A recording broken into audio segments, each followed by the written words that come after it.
poco de lo que es menopausia y osteoporosis. Bueno, principalmente para comenzar, vamos a dar como una cierta introducción de lo que significa menopausia. Menopausia es la última menstruación debido al cese de la función ovárica. El diagnóstico de la menopausia se hace retrospectivamente. ¿Qué quiere decir esto? Que se puede llegar al concepto de menopausia luego de 12 meses de amenorrea desde el último periodo menstrual sin ninguna otra causa, patológica o fisiológica. La edad promedio es alrededor de los 51 años y la menopausia sabemos que puede ocurrir de forma espontánea o secundaria a alguna intervención, la quimioterapia, la radioterapia o las cirugías. Bueno, tenemos para diferenciar de la menopausia lo que es el climaterio, que el climaterio es el periodo en el que transcurre desde que comienzan los síntomas relacionados con la disminución de la función ovárica y hasta un año después de la última menstruación. Es lo que se llama la transición del estadio reproductivo al estadio no reproductivo. El comienzo de la transición a la menopausia, ¿sí?, se va a dar, como decimos, regulada por síntomas que pueden ser irregularidades menstruales, síntomas vasomotores, el síndrome genitourinario de la menopausia y el trastorno del sueño y del humor en los últimos años de la vida reproductiva.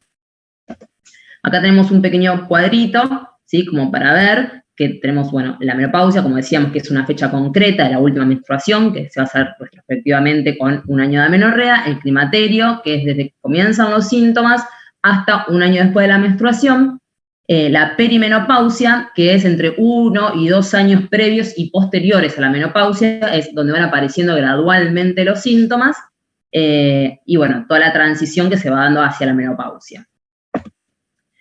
Como para hacer un pequeño comentario de lo que es la menopausia precoz, que es una insuficiencia ovárica precoz, que es la menopausia que va a ocurrir en una edad de menos de 2 desviaciones normales, debajo de la media estimada para la población, que en la práctica es más o menos alrededor de los 40 años. Bueno, como decíamos, la clínica va a estar dada por alteraciones del ciclo, síntomas vasomotores, síntomas del sistema nervioso central y psicológicos, y un síndrome genitourinario de la menopausia. Tenemos para dividir la clínica en síntomas a corto plazo, como por ejemplo son las irregularidades, los sofocos y sudoraciones, el insomnio, el aumento de peso, una disminución de la libido. A mediano plazo va a haber un adelgazamiento de la piel y deshidratación y pérdida de la elasticidad de la piel, un incremento en la vellosidad, sequedad de la vagina que va a llevar secundariamente a dolor en el acto sexual, como la dispareunia.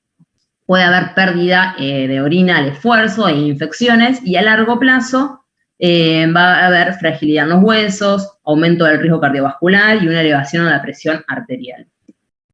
Los exámenes complementarios que se hacen normalmente para estudiar a una paciente que está en la perimenopausia, tenemos los laboratorios de rutina, como el hemograma, glicemia, función renal, hepatograma, un perfil lipídico, y el laboratorio hormonal específico, en el cual vamos a pedir FSH, LH, estradiol y la hormona antimuleriana. Normalmente, bueno, nosotros lo que sabemos es que la FSH, la LH y el estradiol principalmente hay que intentar de pedirlos entre el tercer y el quinto día del ciclo, y en cambio la hormona antimuleriana se puede pedir en cualquier momento del ciclo.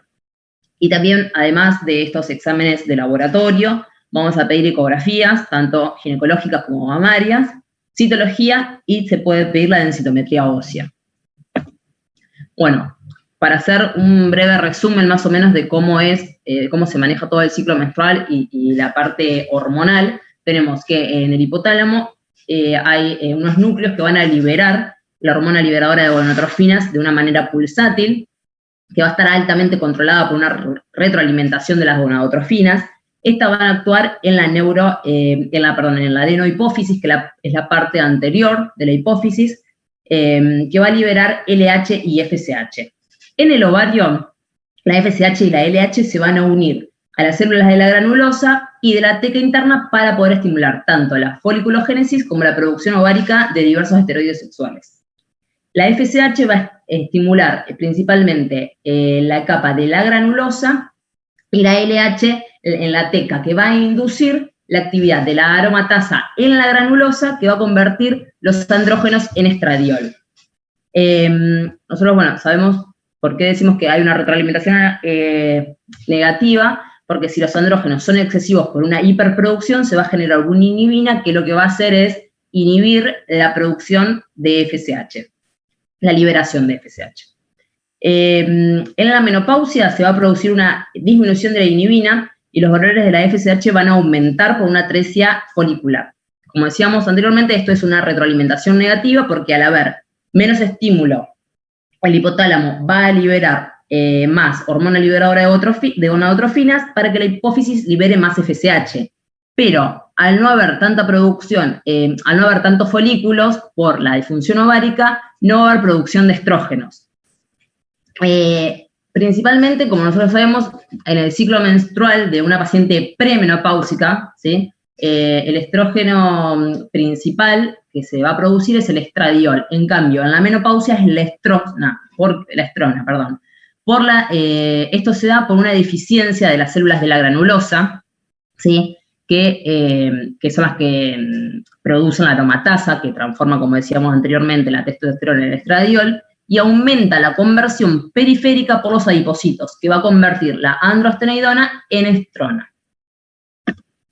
Bueno, como hablábamos específicamente del laboratorio hormonal, por todo esto que comentaba anteriormente, en la menopausia va a haber un aumento de la FSH, un aumento de la LH, una disminución del estradiol, en realidad del estrógeno en general, pero va a haber una mayor disminución del estradiol y va a prevalecer la estrona. Y la hormona antimülleriana, como hablábamos anteriormente, que se pide en el laboratorio hormonal, es un marcador precoz de la disminución del agotamiento de la reserva ovárica. Los valores normales son entre 0,7 y 3,5 nanogramos por mililitros y los niveles por debajo de 0,7 se van a asociar a una reserva ovárica disminuida. Bueno, la menopausia es una etapa ideal, como decimos acá, para prevenir las enfermedades crónicas, corregir factores de riesgo y mejorar la calidad de vida de los pacientes. El tratamiento hormonal, la terapia hormonal en la menopausia, tiene como objetivo mejorar la calidad de vida, prevenir las enfermedades crónicas y aumentar la sobrevida. ¿Qué tratamiento es el ideal? El tratamiento ideal es el que va a llevar a un buen control de los signos y síntomas, que lleve a un aceptable patrón del sangrado, de estos cambios en el ciclo menstrual, que proteja el endometrio de la hiperestimulación, que no afecte a las mamas y que tenga un efecto positivo tanto en los huesos como en el aparato cardiovascular y en el sistema nervioso central. Bueno, como decíamos, no está indicado en la totalidad de las pacientes menopáusicas, sino que va a estar indicado en las pacientes que tengan un síndrome climatérico, como decíamos, con grandes sofocos y mucha sintomatología, en el síndrome urogenital, en la menopausia precoz o en la prevención de osteoporosis postmenopáusica. Y está contraindicado en pacientes con cáncer de mama, enfermedades coronarias, ACV, antecedentes de enfermedades tromboembólicas y enfermedades hepáticas severas. Tenemos diferentes tipos de esquema de administración, ¿sí? De estrógenos solos o estrógenos combinados con progesterona, también la tibolona, los andrógenos o el modulador selectivo de receptores estrogénicos. Pueden ser cíclicos o continuos y siempre se intenta de que sea a bajas dosis. Bueno, ahora pasamos a lo que sería la osteoporosis, que es una enfermedad metabólica del hueso. Va a estar caracterizada por una baja masa ósea y deterioro de la microarquitectura. Sabemos que a mayor fragilidad ósea hay un aumento mayor del riesgo de las fracturas. La fractura por fragilidad, que es la fractura osteoporótica, es la que está causada por una injuria que va a resultar de una fuerza o una torsión que se va a ejercer sobre el hueso, pero que sería insuficiente para poder fracturar un hueso normal. En un año, alrededor de 320 fracturas se dan cada 100.000 mujeres de más de 50 años de edad, como para que veamos más o menos la cantidad de fracturas que se dan por la osteoporosis. Tenemos que, bueno, la fortaleza ósea, ¿sí? Va a estar dado tanto por la densidad ósea, como decíamos, que se va a expresar en gramos de mineral por volumen, que va a estar determinado tanto por el pico de masa ósea alcanzado y por el balance tanto entre la ganancia y la pérdida que se da, y la calidad ósea, que va a estar determinada por la arquitectura, el recambio que tiene el recambio óseo y la acumulación de daño y la mineralización del mismo.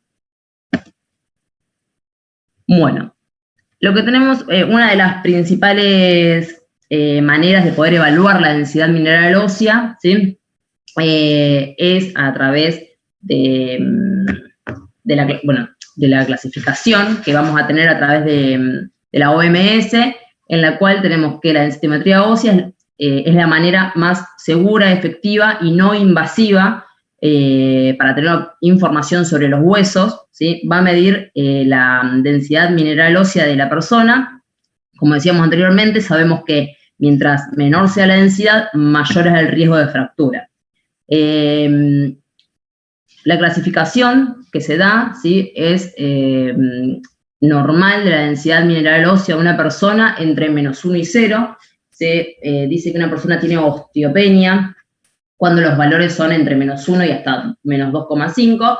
Osteoporosis cuando los valores ya son por debajo de -2,5 y una osteoporosis severa con una densidad menor a -2,5 con la presencia de alguna fractura. Para poder medir tenemos diferentes tipos de score, como es el índice T, el score T, que es la densidad de un paciente que se compara con un adulto joven de su misma edad, de su mismo sexo, con una masa ósea máxima. En cambio, lo que se considera mejor es el índice Z, ¿sí? Que es el que se evalúa en las mujeres premenopáusicas y menores de 50 años, que compara a las personas de mismo edad, sexo y tamaño. Bueno, las técnicas para medir la densitometría ósea, ¿sí? Hay diferentes tipos. Tenemos la densitometría a través, que se ve la densitometría, central y periférica, que es a través de rayos X, que normalmente lo que se mide es columna anteroposterior, el fémur. Se puede medir también el antebrazo en pacientes obesos. Tenemos la tomografía computarizada cuantitativa, que nos va a definir definir una región de interés en el interior del hueso y va a comparar la densidad radiológica con las estándares. Se utiliza solo para medir columna lumbar. Y el ultrasonido cuantitativo, que va a evaluar la calidad ósea y se usa más que nada en tibia, calcáneo, columna vertebral, también en fémur, en radio. ¿Cuándo es que vamos a pedir una densitometría ósea? En mujeres mayores de 65 años y mujeres menores, pero con presencia de al menos un factor de riesgo. En adultos con una fractura por fragilidad o con enfermedades o condiciones asociadas a baja masa ósea o pérdida ósea. En hombres mayores de 70 años o en pacientes en tratamientos para poder monitorizar el resultado. Bueno, como hablábamos anteriormente, en pacientes menores de 65 años, pero con factores de riesgo, tenemos, por ejemplo, como decíamos anteriormente, la historia personal de fracturas, enfermedades asociadas, una menopausia precoz, carencia de estrógenos, una premenopausia, tabaquismo, bajo consumo de calcio, algunas enfermedades como el hipertiroidismo, el hiperparatiroidismo, síndrome de Cushing, enfermedad celíaca, o la utilización de algunos fármacos como corticoides a cualquier dosis, una hormona tiroidea a dosis supresivas, antiandrógenos, anticonvulsivantes. En la osteoporosis, el laboratorio más específico que se pide, además de un laboratorio en general, como hablábamos hoy, hemograma, eritrosedimentación, un hepatograma, un proteinograma, se va a pedir la tirotrofina y el cortisol sérico y o urinario. Y dentro del laboratorio, para ver todo lo que es el metabolismo mineral, vamos a pedir calcemia, fosfatemia, magnesemia, calciuria, magnesuria, la vitamina D y la paratormona. ¿A quiénes vamos a tratar en la osteoporosis? A mujeres posmenopáusicas, como decíamos, con una fractura osteoporótica previa, mujeres posmenopáusicas sin fracturas previas, pero con uno o más factores de riesgo y que tengan un T-score menor o igual a -2, a mujeres posmenopáusicas sin fracturas previas, sin riesgos, sin factores de riesgo, pero que tengan un T-score igual o menor a -2,5, a mujeres premenopáusicas o varones con una osteoporosis ya diagnosticada, y en pacientes que reciben terapia corticoide crónica.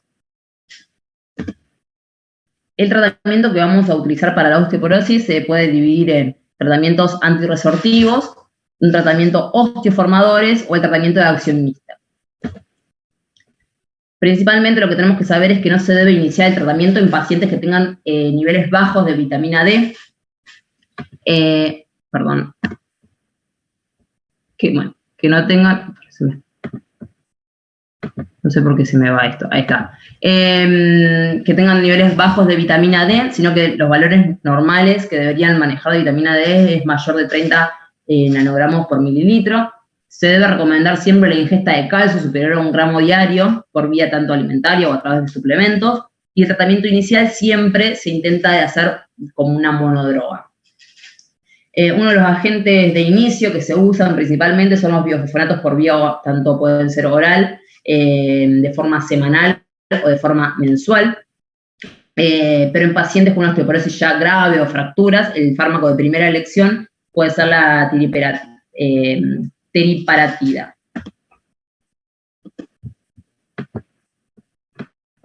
Bueno, como hablábamos hoy, las drogas antirresortivas para la terapia hormonal de reemplazo es efectiva en la prevención de la pérdida de masa ósea en mujeres posmenopáusicas, como por ejemplo hablábamos de la tibolona, que puede ser indicada en mujeres posmenopáusicas con riesgos de fractura o una osteoporosis en menor de 60 años.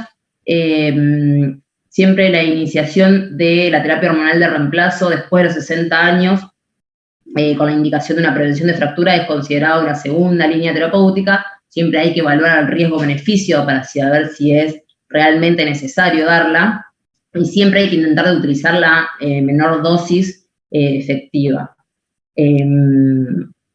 Cuando uno da una terapia hormonal de reemplazo, hay que, cuando se suspende, intentar de buscar alguna otra droga, porque si se descontinúa, después puede generar una pérdida ósea muy rápida. Otras de las drogas que tenemos son los biofosfonatos, como decíamos hoy, tramos de primera elección, que por ejemplo tenemos el alendronato, el ivandronato, que es uno de los más conocidos, que como efectos adversos los que tienen es que pueden generar alteraciones gastrointestinales o pueden afectar la función renal. Por eso es que están contraindicados en pacientes con un clínico de creatinina menor a 30 o 25 mililitros minuto. El tratamiento normalmente, por ejemplo, del ivandronato es una presentación oral, se puede hacer endovenoso, pero lo más normal es hacerlo oral, que es para la prevención y el tratamiento, y es alrededor de 150 miligramos por mes, un comprimido por mes. Bueno, las otras drogas antirresortivas que tenemos es el denosumab, que bueno, es un anticuerpo que está totalmente inmunizado, que está aprobado para el tratamiento de la osteoporosis, se da alrededor de 60 miligramos cada 6 meses vía subcutánea. Como decíamos anteriormente, en los anteriores, cuando es discontinuado la pérdida ósea puede ser muy rápida, entonces hay que considerar dar otro agente terapéutico cuando se continúa.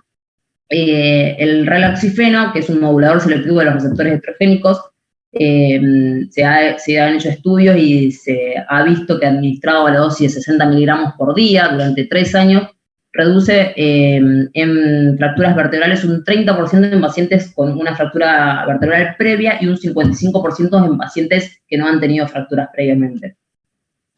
Las drogas, bueno, osteoformadoras, como la hormona paratiroide, se dan en mujeres posmenopáusicas con alto riesgo de fractura.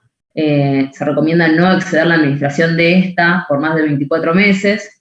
Y las drogas de acción mixta, tenemos el ranelato de estroncio, que en realidad esta droga da muchos efectos adversos cardiovasculares, por lo cual no es muy recomendada, pero se utiliza en pacientes que no pueden usar ningún otro tipo de droga.